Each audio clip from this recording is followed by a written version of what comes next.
అందరికీ నమస్కారాలండి. మా గౌరవ ముఖ్యమంత్రి చంద్రబాబు నాయుడు గారు, గౌరవ స్పీకర్ గారు అయిన పాత్రన్న గారికి, అదేవిధంగా రవినాయుడు గారికి, వీళ్ళందరికీ కూడా ప్రత్యేకంగా నేను ధన్యవాదాలు కూడా తెలియజేస్తున్నాను. స్పోర్ట్స్ కూడా చాలా పిల్లల్ని కానీ పెద్దవాళ్ళందరూ ఎంకరేజ్ చేసేది ఈరోజు 3 days పెట్టిందని చాలా సంతోషంగా ఉందండి. ఎందుకంటే ఎప్పుడు స్ట్రెస్గా ఫీల్ అయ్యి రాజకీయాల్లో ఉన్న వాళ్ళందరికీ స్ట్రెస్, టెన్షన్ ఇవన్నీ తప్ప వేరే ఉండదు.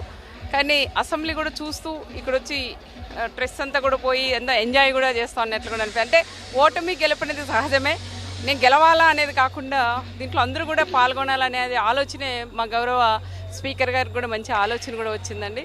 స్పోర్ట్స్కి బాగా ఎంకరేజ్ చేయాలి. ఎందుకంటే మేము ఇక్కడ ఎమ్మెల్యేలు కానీ, ఎంపీలు కానీ, ఎమ్మెల్సీలు అందరూ కూడా చేస్తుంటే చూసి చాలా మన నియోజకవర్గాల్లో, మండలాల్లో కూడా స్కూల్లో ఉండే పిల్లల్ని కూడా స్పోర్ట్స్కి ఎంకరేజ్ చేసి ఆడి మన స్టేట్ లెవెల్లో కాదు కంట్రీ లెవెల్లో కూడా పంపించేదానికి మేమందరం కూడా ఎంకరేజ్ చేయడానికి ఈరోజు ఈ ప్రోగ్రామ్ కూడా పెట్టింది కూడా జరిగింది. చాలా మంచి ప్రోగ్రామ్ అండి, చాలా హ్యాపీగా ఉంది ఈ ప్రోగ్రామ్.